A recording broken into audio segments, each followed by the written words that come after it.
all set up for the next session that I'll be presenting at, but got a little bit extra time, so I'm gonna try and grab some more coffee.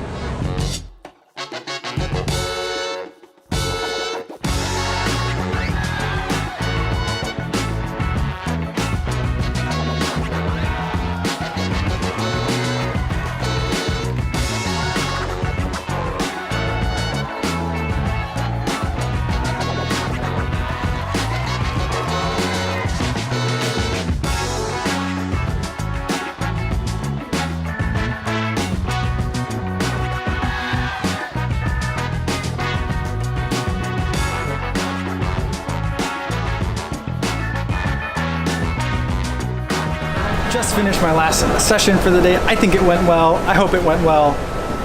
We did a live demo of some stuff from my iPhone, so that was kind of fun. And that's it for the day. The Expo Hall is pretty much shut down and closed, so I'm gonna head on home.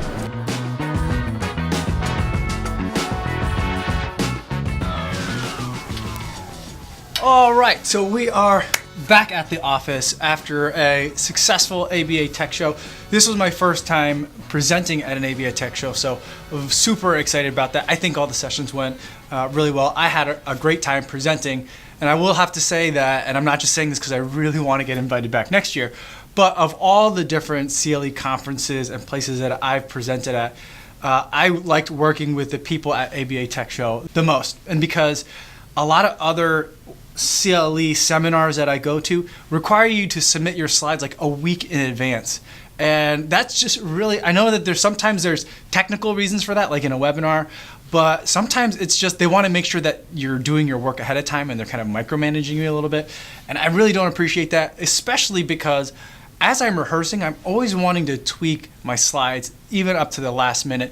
And at the ABA Tech Show, they haven't even asked for our slides yet because they know that we're going to tweak them anyway, and so they won't ask for them until after we've actually presented them. So I think that's really, really nice.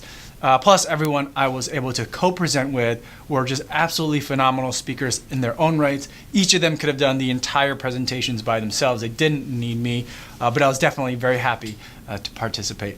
In terms of my overall ABA Tech Show experience, I didn't have a chance this year, unfortunately, to attend a lot of the other seminars or a lot of the other speakers, although I really wish I could have, because some of the subjects, like should you teach litigation technology in law schools, were really relevant to the kinds of things that I do, such as teach litigation technology in law school. And in terms of the Expo floor, I think that was really interesting for me this year as well.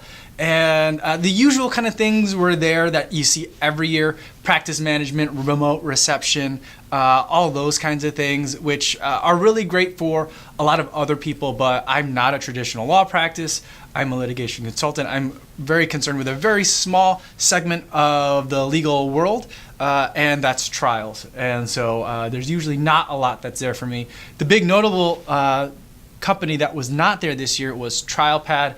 They weren't there this year. They sent a big email out to all their users letting them know that they weren't going to be there. And it wasn't because they were pulling out of the tech show or anything like that. They, according to the email, they were wanting to keep their heads down and work on a couple of products that they're looking forward to releasing this year. And they reassured us that they have already booked their vendor space for 2020. So hopefully we'll see them again next year. Although I do really like seeing them there at tech shows because it's kind of like the one time a year that I get to touch base. I mean, I'm in contact with them somewhat periodically throughout the year, but it's the one time I get to touch base with someone face to face. So too bad I didn't get a chance to see them this year. And like in other years though, from the ABA Tech Show floor, there wasn't a very strong trial presentation software presence. LexisNexis was there, and I was hoping that maybe they would have someone that could show off something about sanction. I have tried to get an updated demo version for a long time, but like you have to email them and interact with someone, and it always dies somewhere in the process, and I always kind of forget about it. So I haven't looked at a new version of Sanction in a long time, so I don't even know if there's anything new. I don't blame them for that, because I think that I'm in the niche in terms of the market of people that's going to be at the tech show. So I think they brought the right people. It's just disappointing for me and my idiosyncratic preferences.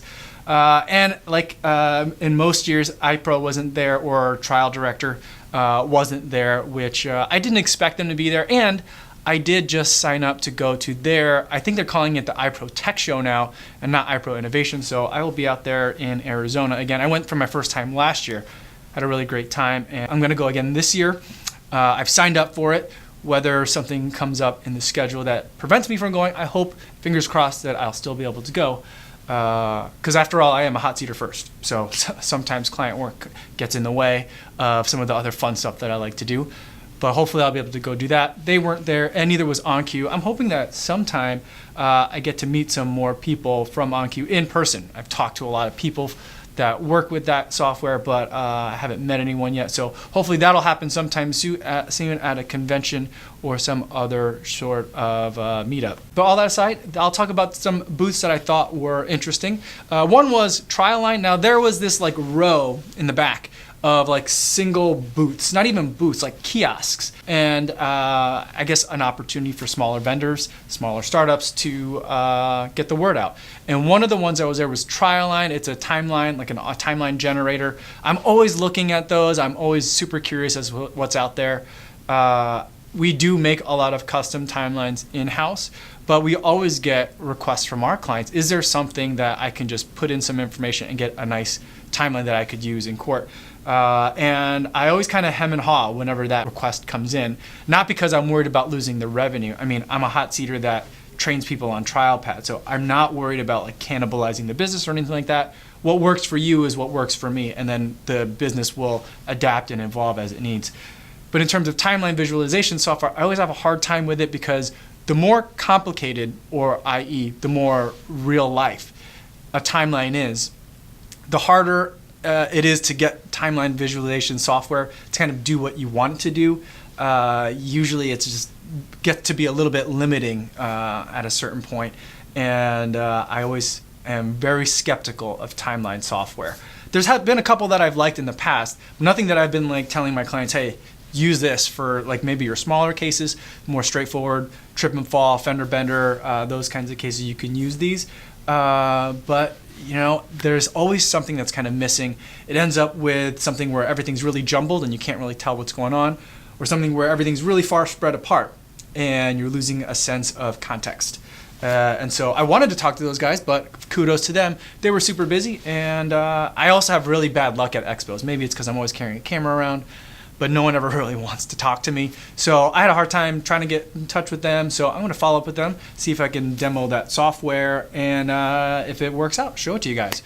The other two booths I did get a chance to talk to, and I am pretty excited about them. One is called, I think it's called Limine, and what they want to do is combine kind of two things, making deposition designations, whether you're preparing for trial or you're just abstracting a deposition, and trial presentation software. And I think that this company started out, I'm not sure which came first, the trial presentation software or the deposition editing, but those kind of seem to be like the two big parts of it. It wants to be like an e-discovery all-in-one with a trial presentation aspect to it. Reminds me a lot of NextPoint, and both of these companies are based out of Chicago, so it's interesting to see how that's developing. But the difference between the way that this Limine works is that it is cloud-based up until the point you want to get to trial. Then there's a desktop client where you can download your files to the desktop client, work in a place even if it doesn't have internet, and then sync back up once you get back to Wi-Fi or an Ethernet connection. So an interesting proposition. I wanted to take a little bit more of a deep dive into it. I've signed up for their beta program, so hopefully I'll get a chance to look into it, kick the tires a little bit more, and if it's working out to be something interesting, show it to you guys. And the last thing that I looked at that was interesting to me as a hot seater or as a litigation support person was Reduct. And this is, again, one of those things where it's not something that I necessarily need, but something that I think a lot of my clients could use, and coincidentally or unfortunately, or however you want to look at it, use me less.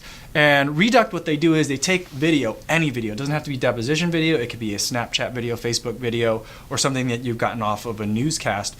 Upload it to their system. It will automatically transcribe it and sync it for you, and then you can make clips with the text burned onto the image or not, and then export it out to other trial presentation software. I'm not sure how fully fledged that part is in terms of if I wanted to make impeachment clips from a transcript developed from what Reduct has created. I think there's a couple of tweaks that they need if they want to use it as a trial presentation device or a trial presentation aid. I don't think that's where they're at yet. I think they're a relatively new company, and their main goal right now is just to say, you as the attorney, your clients are bringing in stuff, or you're collecting stuff as part of your investigation that you might need to have transcribed so you can word search it, or so that way you can just have smaller clips of things. And what's nice is if you word search for something in your, and it's cloud hosted, in your account or for your case file, you can then go directly to that portion of the video where that text or word or phrase comes up and make a clip, or just watch a portion of that video. So pretty powerful stuff. I think they're leveraging a couple of existing pieces of technology, smushing them together to create an interesting product for the legal market. And it's something that I think that I'd like to take another look at it a little bit in more detail to see if that's something that I could push to some of my clients. Because a lot of times we'll get a request from a client saying, hey, we just picked up this case, there's some 911 calls that are involved, can you transcribe them and then closed caption them for us?